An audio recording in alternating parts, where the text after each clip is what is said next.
everyone, this is Allison from Fanshawe Pioneer Village. Today we will be reading Chapter 9 of The Boy with an R in His Hand by James Reaney. This chapter is called A Very Short Chapter.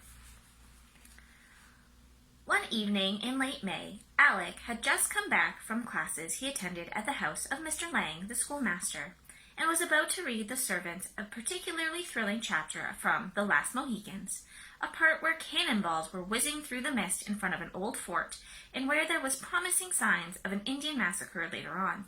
Just at this moment, Joel came up to the head of the kitchen stairs and called Alec to come up. "Do I have to come?" groaned Alec. Since neither Rebecca nor any of the other servants could read, and he could, Alec felt this interruption very keenly. He did have to come. Up in the drawing-room, white candles were gleaming, each with a gold sparkling flame. The family has been playing cards, and the gold clock on the mantel chimed 9:30.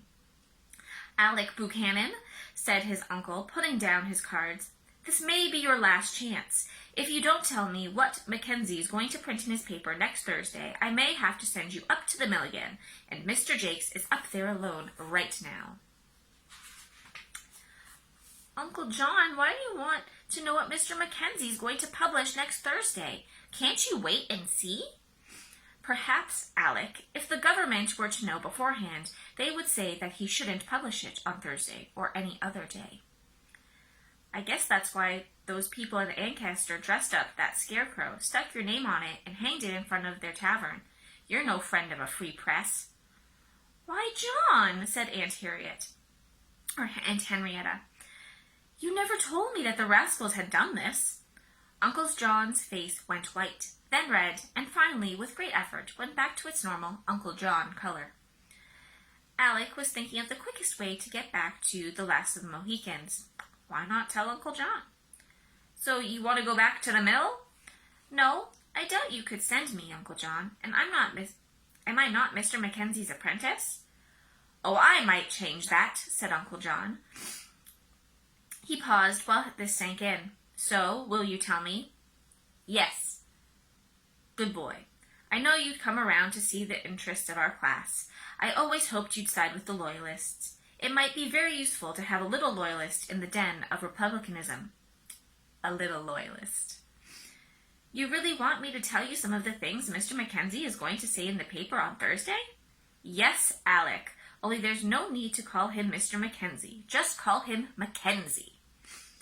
"Well, Uncle John," said Alec, looking up at the chandelier, "he's going to publish a long piece of printing where he says that a bunch of snobs in the governing class are here.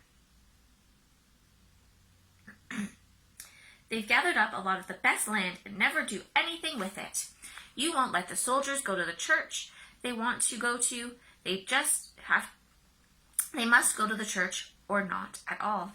Your church or not at all." "I see," said Uncle John, drumming his fingers on the table. "What else does it say?" "He says that the Honorable Mr. Robbins, or is it Bobbins, who carries his head so high and has such a great coat for arms on his great big coach, why, his father was not but a New York shoemaker back before the American Rebellion and before he fled up here." "Go on." "Must I?" "Don't stop now."